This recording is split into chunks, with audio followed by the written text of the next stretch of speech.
Okay, so it is December 31st, 2025. The final day. The final day. And you know what that means? The clock is ticking down. And it's not just, for the new year. No, not at all. This feels bigger. This is the end. We are watching the final seconds tick down on the entire D.L.B. era. What else do you call it? The artistic experiment of our lifetime. We were right on the edge of that absolute non-negotiable hard stop, January 1st, 2026. It doesn't even feel like a quiet farewell, does it? It feels more like a cultural shockwave that's just still echoing. Totally. The exit architecture he built is done. It's been completed. We know that. Confirmed by that frantic leak of "Thank you for listening." But the wild part is, the defining thing about this moment isn't his silence. No. It's the noise. It's the absolutely deafening noise of the reaction. The fans are just refusing to accept it. They're mounting this massive digital counter-resistance. And that's what we have to talk about today. Exactly. Before we dive into, the trenches of the rumor mills and all the fan theories, which is the whole point of today's deep dive, we have to just take a second. We have to contextualize the sheer unbelievable amount of music that brought us to this point. You really do. We're closing out 2025, a year where Daniel Bates dropped 16 full album releases since January. It's 16. It's historic. It's just insane when you say it out loud. And just in the last month, think about it, since November 22nd, we got the super personal Bipolar Scorpio. All right. Then 11 Dreams a week later. Then the vulnerability of Mercy's return on December 19th, which we covered. Followed by the raw rage of Purgatory on Christmas Day of all days. And then, not even 24 hours later, boom, the immediate rushed leak of "Thank you for listening." It was like a torrential downpour of truth, of documentation. All designed, all executed by that whole 11SIX machine to guarantee that his voice was the last one we heard. Every truth, every scar, every contradiction, he had to get it all out. It was this incredible artistic and logistical feat. Years of planning. And we've spent, our last few deep dives really digging into the music itself. We talked about the structure of Mercy's return, the critiques in Purgatory, the finality and the "Thank you for listening" leak. Which you should absolutely go back and listen to if you haven't. Absolutely. But today our mission is different. We're shifting. We're moving past the content of the tracks. And we're focusing on the cultural consequence. We're here to talk about the fallout, the rumor mills that will not die, the fan theories that are basically mythology at this point, and this huge decentralized digital movement that's designed to just defeat his silence. We're analyzing the architecture of absence. That's really what it is. D.L.B. set the boundaries. He exhausted every narrative, just flooded the zone so he could retire. But the audience couldn't process it. It was too abrupt. So they immediately started building this shadow infrastructure to fill that vacuum. We're looking for the truth in what they're calling the Echo Archive. Okay, and as we jump right into what the fans are saying, and some of this stuff is genuinely wild, we have to do the mandatory separation. The necessary disclaimer. We are obsessive analysts. Mm-hmm. We are cultural commentators just like you listening. We're deep in this ecosystem, but we are absolutely 100% outsiders. Exactly. We are listeners reacting to what's public, to the leaked material. So let's just be crystal clear. The Deep Dive aPodcast, powered by Neon Core Media, and our other show, the Debate aPodcast, we are completely separate. Legally, operationally, in every way. From D.L.B's entire world. That means the 11/6 Music, Neon Vision Studios, the parent company Arson Holdings, the whole Visions to Ventures by D-Bates portfolio, Dream 2 Real Management. All of it? We're not involved? We are commenting on the spectacle. We are not participating in it. Okay, with that out of the way, let's decode this thing he left behind. Let's start right at the moment he walked out the door. The final statement. That last piece of music. Mm-hmm. The leaked, "Thank you for listening." It was supposed to be the period at the end of this crazy, chaotic sentence. Right. But the second it hit the internet on the 26th, everyone, all the fans, they realized the sentence was incomplete. The period felt smudged. It felt so intensely rushed. We talked about this a bit, but those last few tracks felt me, "Thank you," and especially the closer, out. They just feel minimal. They feel like rough drafts. Out. That 18-second clip is now like this legendary moment. It's a sonic non-ending. There's no flourish, no final chord, no fade to black. Nothing. Just silence. Abruptly. It's like the sound of a door slamming shut. The fandom actually has a name for it. They call it the dead drop. And that abruptness, that slam, it immediately gave birth to what is now the biggest theory out there. He walked mid-session. That's the one. It's dominating everything online right now. Okay, but I have to play devil's advocate for a second here. I mean, come on. The man just released 16 albums, I know. 4 of them in the last month. Isn't it just possible that he was tired? That he was just exhausted and those 18 tracks were all he finished, and the last 18 seconds of Out was just a mistake, a structural failure from pure burnout? Why does everything have to be a conspiracy? And that's a fair question. It's the realist take. But when you look at the metadata, when you really analyze the philosophy of his whole V2V, the Visions to Ventures by D. Bates ecosystem, Okay. you start to understand that nothing he's done in the last 5 years has been unintentional. The simplicity of those last tracks, especially Felt Me, which we know DJ River produced. Right, that chill trap sound. Compositionally, they feel finished, but they intentionally lack that final commercial polish, that gloss. So the lack of polish isn't a failure. It's the evidence. Exactly. The he walked mid-session theory basically says that D.L.B had a much bigger, more polished finale planned for Last Words. The big rumor, the one all over the TFO wiki and the Discord, is that the full project was supposed to be 33 songs. 33, not the 18 we got. Not the 18 we got. And the reason he abandoned it, that was him executing what they're calling the hard drive's final stand. The nuclear option. The nuclear option. Yeah. He knew the clock was ticking to January 1st. He knew that the corporate side of things, Arson Holdings, which owns the distribution, the DSPs like Spotify and Apple who control access, they were about to seize complete control of everything. So if he couldn't stop them from controlling the distribution. He stopped them from having the masters. Wow. He intentionally sacrificed the fully mastered 33-track version to protect the integrity of the whole body of work. He cut the session short. He physically took the hard drive, the legendary HDD with all the definitive masters on it, and he dropped the broken 18-track version online himself. It was a preemptive strike. The goal was to force its existence, to get it documented out in the wild before any distributor could lock it up or shelve it or demand changes. Yes, it was radical self-ownership right at the very last second. And this all comes back to control, maximum control. He made sure a core piece of the statement was out there, fragmented but real, and he kept the definitive master copy safe with him. That 18-second clip of Out is literally the sound of him unplugging the hard drive and walking out. Which takes us right back to the philosophy at the heart of the project, right? The Julia skit. Track 3 on the leak, Julia Thompson, Move. the legal architect, the voice of reason. And she delivers that crucial line, look, whatever you think you owe the world, you already paid. And by taking that hard drive, the fans believe he finally listened. He paid his debt with 16 albums of just raw, unfiltered truth. Now he's protecting the archive from being diluted after he's gone. It's the ultimate defense against exploitation. You have to think about it. Right. If he left those masters behind, we'd be looking at a decade of box sets, posthumous singles made from old demos. Oh God, AI sampling. Yeah. They would absolutely use AI to sample his vocal texture for other projects. He took the data hostage. He made sure that the only version of D.L.B that exists after January 1st is the one he curated. So the silence, it isn't a failure to finish the album. It's the strategic end of the plan. It's the culmination. The story isn't over. It's just moved into a private archive that only Daniel Bates can access. And that single belief that he still holds the keys, that's what's fueling this whole digital resistance. So he imposes silence by walking away with the hard drive. Yep.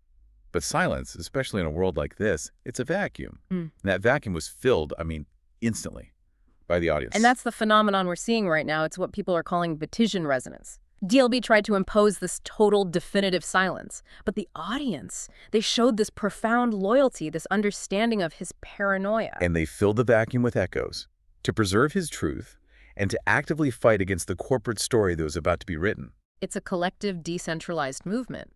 They're defining the narrative of his absence themselves, instead of letting the industry's spin or some algorithm define his retirement. So what is petition resonance exactly? Is it just digital mimicry? It's more than that. It's mimicry combined with this deep, almost sociological understanding of his paranoia about intellectual property. The fans aren't just posting tributes. No. They're manufacturing counter-narratives. They're creating new digital artifacts that are so aesthetically aligned with his original vision that they act as, like decoys, as protection. They believe their collective echo is the only way to protect what he truly intended. He built an exit architecture of silence. And they immediately built a fan-made fortress around it to keep the vultures out. And the way they're doing it is through these hyper-specific, hyper-curated online spaces, digital safe houses. These are places of, like, intense preservation and ritualistic grief. Okay, so let's take a tour. The first and most intense one has to be the Cantaloupe Discord server. Without a doubt. You enter that space and the aesthetic just hits you. It's obsidian black with just deep violet highlights, and those colors are so deliberate. Why those two specifically? The obsidian black is the finality. It's the void, the emotional death that this retirement represents for them. But the deep violet, that's often associated with spirituality, mystery, sensitivity. Okay, so it's a signal. This is a place for deep mourning, not just casual chat. It demands reverence. It's not a place for memes. It's a sanctuary. But the really complex layer is the sonic ritual they built into the server. The audio loop. The audio loop. When you join a voice channel, there's this blurred, reversed vocal loop playing very softly in the background. It's barely there, but it's constant. Wait, why reversed audio? What's the point of that? Why not just play some of his music? It's actually genius. It does two things. First, it filters people out. It discourages casual listeners who don't get the gravity of the space. But second, it sends this profound symbolic message. The reversed audio suggests that the ultimate hidden confession, the real truth that he took with him on that hard drive, is still there, but you have to actively invert reality and strain your ears to hear it. So the community is basically saying, the truth is here, but you have to work for it. You have to engage with the pain on his terms. Wow, that server is basically a cultural filter against all the generic "we'll miss you" posts that are about to flood everything. It's structural resistance built with sound, and then you move from that, from the ritualistic grief to active historical revisionism. And that brings you to the TFL Global Wiki. This is where they're building an alternative history, one that defies the official timeline. And the aesthetic there is just as deliberate. It's all grayscale tiles, a really stripped-down structure. It looks like an old archive, not a fan page. It's separating the art from the business. Exactly. And in this amazing act of collective ownership, they're renaming the albums based on a spiritual hierarchy, not just when they were released. Give me an example. Bipolar Scorpio, it's now being referred to on the wiki as The Prophet. The Prophet. Because it acknowledges the predictive genius in that project, the raw documentation of his illness. It elevates it from just a biographical album to an almost sacred text that outlines his whole internal war. They're literally writing a new canon. And the defiance against corporate control there is... it's really striking. They embed screenshots of official takedown notices, you know, a C&D from Orison or an automated copyright strike. Right. But they're permanently displayed with a big, bold red line crossed through them. It's a scar. It's a mark of victory. They're saying, we see your censorship, we acknowledge it, but our truth is bigger than your legal threats. This archive exists outside your jurisdiction. It proves that even if he does delete his entire online presence, it doesn't matter. The fans already built the museum. But it didn't just stay digital, did it? It moved into the physical world with the hashtag TWAFLink movement. The tattoo movement. Which is such a radical, almost visceral reaction to the threat of digital erasure. It's the ultimate backup. If D.L.B. is really planning to run some automated digital cleansing script on January 1st, then the body becomes the final unchangeable archive. Permanent ink on skin as the ultimate act of defiance. And the rules for the tattoos are so specific. It's that raw, minimalist typewriter font. And they're removing all the punctuation. Critically, punctuation is structure, it's grammar, it imposes a narrative. By taking it out, they're isolating the raw, unfiltered truth, the pure feeling. It's like they're saying, I don't want the edited version of your pain. I want the raw scar. They're etching the isolated sentiment onto their skin, which mirrors the brutal honesty of the music itself. It fits perfectly with his themes. The paranoia, the trauma, the need for authenticity. They're countering his digital paranoia by literally trusting their own skin to hold his legacy when he couldn't trust the internet. This loyalty is also what's driving them to fill in the narrative gaps, which gets us to the ARG, the alternate reality game. And the future chatter. Yeah, the fans aren't just talking about secrets anymore, they're manufacturing the scavenger hunt themselves. We've seen this Final Cipher Theory ARG pop up. It's a full-blown interactive game. People are finding QR codes in real cities, Dallas, Seoul, everywhere, that link to hidden voicemail folders or encrypted sites. They've completely replaced the official rollout with their own. The community has created this global scavenger hunt for the real final truth, essentially writing the end of the D.L.B story themselves, regardless of what he actually intended.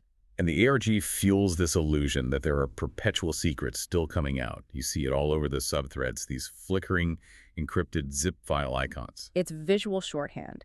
It's the shared belief that the archive he took is somehow still dynamic, still yielding secrets, even if the secrets are entirely fan-made. The resonance is self-sustaining.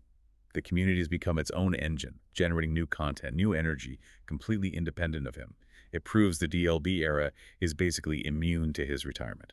But we have to touch on the darker side of these theories. The whole thing, all of this activity, it pivots on one big assumption about January 1st. We have to talk about the cleansing date theory. This is the most chilling one for me. The idea that his final act of control is an automated script that just erases everything, his entire online presence. And not just social media. We're talking master files, cloud backups, anything that isn't already decentralized in the hands of fans. It would be a kind of digital martyrdom, designed to reinforce the physical theft of the hard drive. If you can't fully control the narrative, the only way to truly protect the archive, to stop the vultures from ever digging up old material, is to burn the whole library down. Leave nothing behind but the physical bootlegs and the fan-made Echo archive. So he documented his truth exhaustively with 16 albums, and then, instead of trusting the system to preserve it, He's trusting the fans' ability to remember, to resist the cleanse. to really understand the weight of taking that hard drive, of choosing silence, you have to look at the ghost that haunts this entire thing. The Legend of Angels and Demons, A&D. The Hellcut. The one album that could have made him the biggest commercial artist on the planet. And instead, it defines his legacy because he walked away from it. It was engineered to be a monster. A 20-track global event. Taylor Swift, Kendrick, Kanye, Drake. Bruno Mars, Felix from Stray Kids, Lady Gaga. It was supposed to be a cultural weapon of mass chart destruction. And he proved he could build it. He pulled all those egos and schedules together, this logistical nightmare, just to prove he could, and then he just shelved it. That choice to shelve A&D, that's the foundational text for all these fan theories. It proved that for him, control and integrity were always more valuable than fame and money. The fans saw that. They interpreted it as him looking at the sheer chaos and ego of that project and realizing it violated his core philosophy. No price on peace. He rejected the spectacle. And instead, he gave us the 16 albums we got this year. The Trauma and Purgatory, The Confessions and Mercy's Return, and Integrity One. And the fan community saw that and rewarded it with this absolute ironclad loyalty. Which brings us back to the final act, the power of withholding. The rumors about A&D and the stolen hard drive, they prove that the ultimate act of control in the streaming age isn't saturation, it's withdrawal. It's walking away, taking the masters, and trusting your survival completely to the authenticity of your audience. The irony is, the chaos of his departure, the forced leak, the walkout, it only proves how necessary his support system was. This move was only possible because of the structural defense provided by the whole 11SIX ecosystem. We have to give them credit. These weren't just managers, they were architects of his autonomy. Absolutely. Think about Joy Eons, the melodic engineer. She wasn't just mixing tracks. She gave his chaotic thoughts this elegant, consistent sonic framework. She made his most desperate truths accessible, not just noise. And DJ River, it's pronounced River by the way, the atmospheric designer. She built those chill trap backdrops, the soundscapes for his most exhausted confessions like Felt Me on the final leak. She translated his internal despair into functional music. Then on the business side, you had Sophia Luna, who is the digital firewall, constantly managing leaks, managing the chaos, creating the buffer that let him work right up until he decided to bypass her with the final leak. And Gia. We know she handled the survival math, making sure that whole complex web of his creative ventures, the Visions to Ventures portfolio, was built strong enough to withstand his total artistic retirement without just collapsing financially. These people were his foundation. The lesson from tracks like Hold It Down is exactly this. The 11SIX community was his strategic defense. They made sure that even if Daniel Bates collapsed, the legacy would be held gently, quietly. They created the environment where he could choose silence without it leading to ruin or compromise. They turned his internal chaos into an external, functional defense. So taking that hard drive is the ultimate expression of that philosophy. Radical self-ownership. He's choosing the private, uncompromised archive over the public, monetized spectacle. And the fans, with their Echo archive, they're just maintaining the boundaries he set. Okay, we've been running hot all year. Tracking every leak, every theory about his identity, his health, his collapse. It's been a lot. But now, as we're here, closing this whole era out, as the clock runs down, I think we need to shift, just for a minute, and just acknowledge the personal impact of this. He invited us to reflect on our own lives by documenting his so exhaustively. I agree. His work really demands a personal audit. For me, the biggest lesson I learned from D.L.B. this year, it centers on his philosophy of self-definition. I just keep coming back to his thoughts on the success test. The conventional one. The marriage, the house, the 2.5 kids, the specific net worth. The rubric he just took a sledgehammer to. Right. Society, the industry, they're constantly judging you by what a certain age should look like. And by those metrics, Daniel Bates was a failure. A man with all this wealth and fame who chose to be isolated, who had no conventional family, who seemed to be perpetually on the verge of collapse. But he changed the victory conditions. He showed that you don't succeed based on what other people think. You succeed based on what you survived, what you owned inside. He showed that the ultimate triumph is defining your own success. He tore up the standardized test and wrote his own. And his test included surviving every identity he ever lived. The rapper, the actor, the director, the writer, the author, the hustler, the athlete. The convict, the high school grad, the college degree, the business owner, the founder, all of it. He insisted on honoring all those lives. He proved that one person can contain all of that, all those contradictions, and still be standing. So the takeaway for me, the huge one, is that success isn't about hitting these arbitrary milestones someone else sets. It's about keeping your spiritual and creative autonomy. It's proving you can survive every life you've lived without being owned by any single one. And that's why he kept the name Daniel, the man who wouldn't bow in the lion's den at his core. The integrity had to be the compass. That focus on core integrity, it really resonates with me, but I felt it through a different lens, through functionality and the precision. The architecture of survival. Exactly. I spent all this time analyzing the soundscapes that Joy Eons and DJ River built, and I realized they weren't just making music, they were building psychological bunkers. I learned the power of just cold functionality as a survival mechanism. D.L.B. showed me how to prioritize numb acceptance. That quiet truce with pain. Right. Instead of chasing some fleeting joy or trying to solve these huge, unfixable problems, that line from Mercy's Return just sticks with me. Some of us ain't happy, just not falling apart. Numb acceptance. Quiet kind of truce. It's not poetic, it's clinical. It's functional. It is. It's the opposite of performative wellness. It's choosing to be structurally sound over being emotionally euphoric. And it completely changed how I view boundaries. How so? It reinforced this idea of archiving your private foundation before the world can turn it into content. Think about Luke's song about his brother. He saved that for the absolute end. He guarded the most sacred piece. He didn't monetize that foundational pain when he could have. He protected it. He made sure it served his narrative, not anyone else's. And it taught me that you have to adopt these cold, necessary boundaries to keep that peace. That line, not friendly, do not dap me. If you do not bring value, do not come near me. That's not arrogance. No, it's foundational protection. It's choosing boundaries to stay level, even if it looks cold to outsiders. The quiet triumph isn't finding eternal happiness. It's just seeing tomorrow. That's the highest bar, and he taught us how to build the walls you need to clear it. So here we are, the final moments of 2025. This entire, just overwhelming deep dive has brought us to this profound self-sustaining paradox as the clock runs out. The final paradox of the deep dive. He chose silence. The ultimate act of control, stealing the masters, the potential digital erasure to protect his truth. And the fans, through Batesian resonance, chose an echo, the ultimate act of decentralized loyalty, to protect his silence. It's this perfect closed loop, built not on streaming numbers or chart positions, but on the shared trauma and a shared refusal to let authentic pain be sanitized by the system. A system he successfully exited. So I want to leave you, the listener, with one last thing to think about as we head into a new year, into this era of silence where the Echo Archive is going to define the legacy. Since D.L.B. achieved maximum control by imposing this strategic silence and trusting his survival entirely to the authentic, decentralized echo of his audience, what does that tell us about the future of art in this hyper-monetized streaming world? Is the ultimate act of integrity in the streaming age now the decision to walk away, take the hard drive, and entrust your entire legacy to the fan-made archive? Think on that as the new year rolls in. I'll see you in the next deep dive. A brand new year. Goodbye to 2025.